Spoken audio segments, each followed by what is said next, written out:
वक्रतुंड महाकाय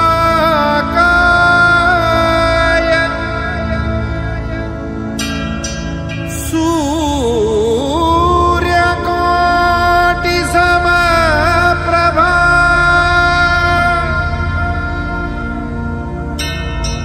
निर्विघ्नं कुरु मे देव सर्वकार्येषु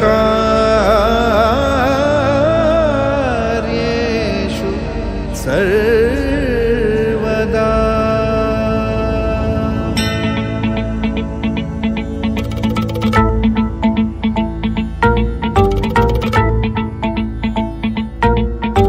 विनायकैक भावना समर्चना समर्पितं प्रमोदकै प्रमोदकै प्रमोदमोदमोदकं यदर्पितं सदर्पितं नवान्न धान्य निर्मितं न खण्डितं न खण्डितं न खण्डमण्डनं कृतम्।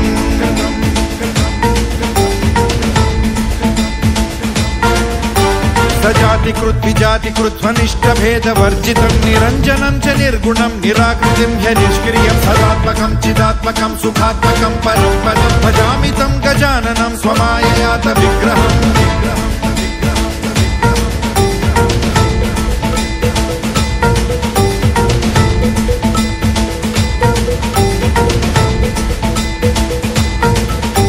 गणाधिपत्वमष्टमूर्तिरीशसूनुरीश्वरस्त्वमम्बरं च शम्बरं धनञ्जयः प्रभञ्जन त्वमेव दीक्षितः क्षितिर्निशाकरः प्रभाकरः चराचर प्रचार हेतुरन्तराय शान्तिकृत्।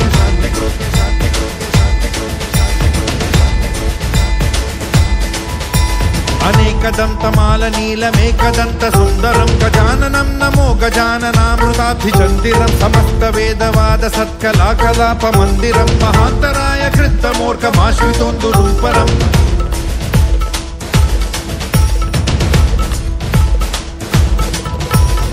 ॐ गं गणपतये नमः।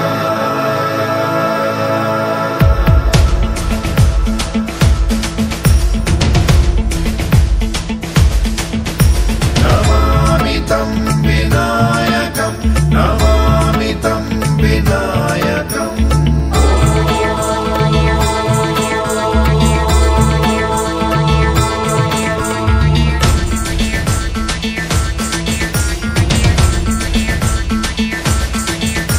सरत्महेम घण्टिकानि नादनूपुरस्वनै मृदङ्गतालनादभेदसाधनानुरूपतः धिमिद्धिमिद्दधोङ्गधोङ्ग धैयि धैयि शब्दतो विनायकः शशाङ्खशेखर प्रहृष्य नृत्यति।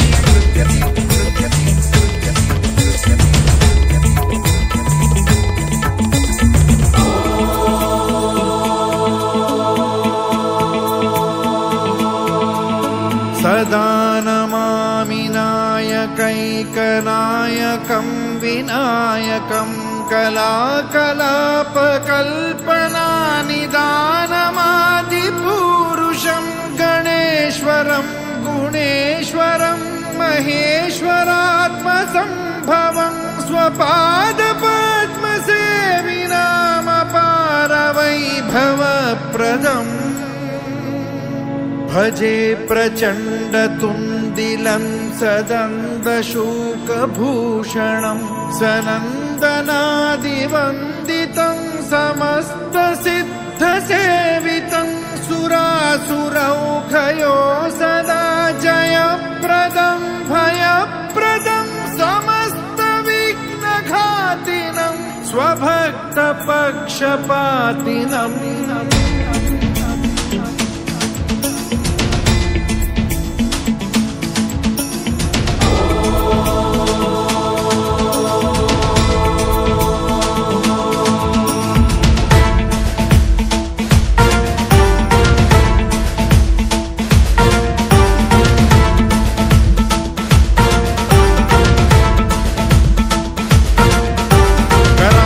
कंकण पदाब्ज किंकिनो गणो गणेश्वरो गुणार्णवः फणीश्वरांगभूषण जगत्त्रयान्तराय शांतिकारको तारको भवार्णवस्थघोर दुर्गः चिदेक विग्रह भवार्णवस्थघोर दुर्गः चिदेक विग्रह भवार्णवस्थघोर दुर्गः चिदेक विग्रह।